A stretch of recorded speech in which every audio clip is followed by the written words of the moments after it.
Well, guys, our American Dream Series continues here on Good Morning Columbia, and there's no doubt that real estate is big business, and since this latest ramp-up, there has been an influx of agents all willing to help you buy, sell, evaluate, or even estimate your house. But are all these estimates the same? Patrick Mooney from Exit Realty Consultants in Lexington says maybe not. First of all, good morning. Good morning. How you doing? I'm very well. Good. So let's talk about the different kinds of agents, because they're not all the same and they don't all have the same mission, right? That's right. That's right. Yeah, there's buyer agents and seller agents, and some people just specifically work with one or the other. Okay, so let's go ahead and break that down. What's a buyer agent? What's their duty?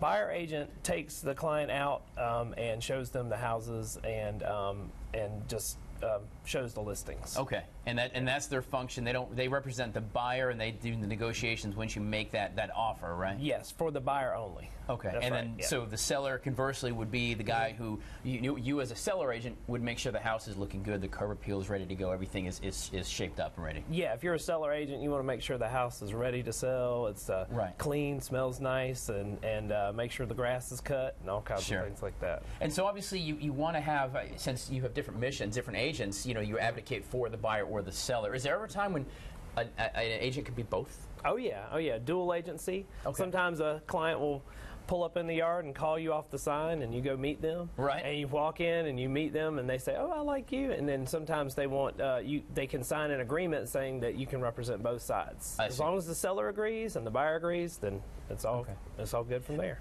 What about the cost? I guess having recently sold a house, I know that you have to pay a pretty healthy percentage. That's how you obviously make a living and feed your family, is your education and representing a seller.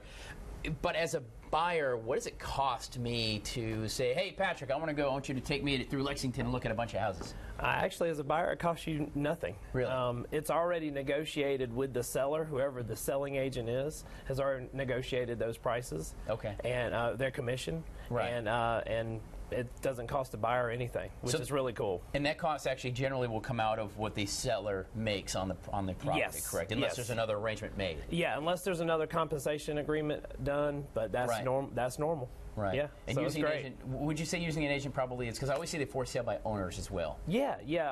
Now sometimes you for sale by owners are fine, but most for sale by owners, in my experience, have been kind of willing to pay a buyer's agent. So they don't want to pay a full commission. They just wind up paying a little bit less commission to use a buyer. Now, do I have to use an agent if I want to go out and look at my own? You may be a seller's agent, but I can do do I have to have a representation? I know you have to have an attorney and all the things sign off. You can represent yourself if you'd like to, but it's always best to have an agent. We know the market. We know, what's going on in the area and can get you the best price for the house. Patrick Mooney, Exit Property Consultants over in Lexington. Put details for you at abccolumbia.com. Links over to Patrick. He can answer a lot of questions and got some handy links for you as well. We appreciate you coming in this morning for our American Dream Series. No problem. Thank you. All right, guys, stay with us. We're coming back. We're going to look at that cool 7-day forecast. You're going to love it.